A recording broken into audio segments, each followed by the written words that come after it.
പ്രേക്ഷക പ്രിയ പരമ്പരകൾ പുതിയ സമയമാറ്റത്തോടെ ചട്ടമ്പിപ്പാറു എല്ലാ ദിവസവും രാത്രി 7 മണിക്കും കന്യാദാനം രാത്രി 7:30. ഉറപ്പായിട്ടും ജയേഷിന്റെ കസ്റ്റഡിയിൽ തന്നെ ഭാനു ഉണ്ടാവും സൂര്യ.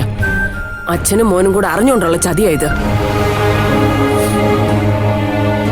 എത്രമാത്രം ധൈര്യം ഉണ്ടായിട്ട് ഇവനൊക്കെ ഇതുപോലെ ക്രൈം ചെയ്യാൻ ഇറങ്ങുന്നത്? വെറും കാശുണ്ടെങ്കിൽ എന്തോ ആവുന്നാണോ? സമയദോഷം വരുമ്പം മനുഷ്യൻ ഇതല്ല ഇതിന്റെ അപ്പുറവും ചെയ്യും. മോഹന്റെയും അവന്റെ തലതിരിഞ്ഞ സന്തതിയുടെ സമയം ഇതോടെ തീർന്നു. ഇനി അവൻ ഡോക്ടറാണെന്ന് നമുക്കൊന്ന് കാണാമല്ലോ. എവിടെ വല്യമ്മേ, ഇതിനെ കഴിഞ്ഞ് വലിയ ക്രിമിനലുകൾ ഇവിടെ തല ഉയർത്തി നടക്കുന്നു. ഇവിടെ ഇപ്പൊ ആരെയും കൊന്നിട്ടൊന്നുമില്ലല്ലോ. ചെയ്തൂട്ടം പറഞ്ഞാൽ ശരി. ഭാവനയെ കൊല്ലാൻ നോക്കിയ അനിരുദ്ധൻ തന്നെ എത്ര നാളെ ലോക്കപ്പിൽ കിടന്നതെന്ന് നമ്മൾ കണ്ടതല്ലേ? ഇവനെയൊക്കെ പൊള്ളവന്മാരെ വേണം എൻകൗണ്ടർ ചെയ്യാൻ ശ്രമിക്കേണ്ടത്. അങ്ങനെയുള്ള നിയമം വേണം ഇവിടെ വരാൻ. സഹജീവികളെ ചതിക്കുന്നവന്മാരെയൊക്കെ കൊന്നു തള്ളണം. മിക്കവാറും തന്തയുടെ മോന്റെ അന്തി എന്റെ കൊണ്ടനായിരിക്കും.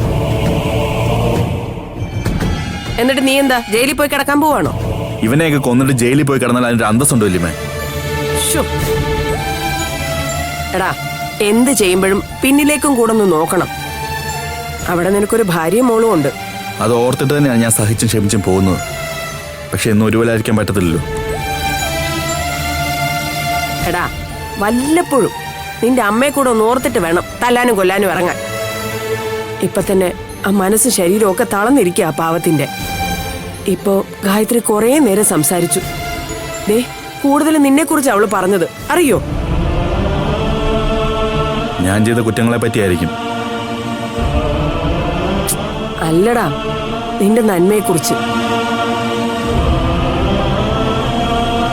സഹോദരങ്ങളോട് നീ കാണിക്കുന്ന സ്നേഹത്തെക്കുറിച്ച്.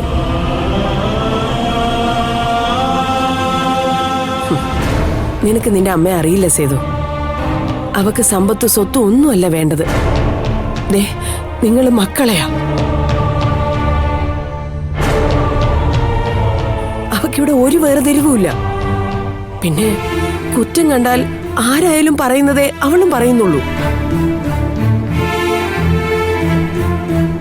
ഞാൻ ഗായത്രിയുടെ അടുത്തോട്ട് ചെല്ലട്ടെ. ഞാനും വരുന്നില്ലേ, എനിക്ക് അമ്മയൊന്ന് കാണാം. എന്നാ വാ. സൂര്യ, ഞാനിപ്പോ വരാം.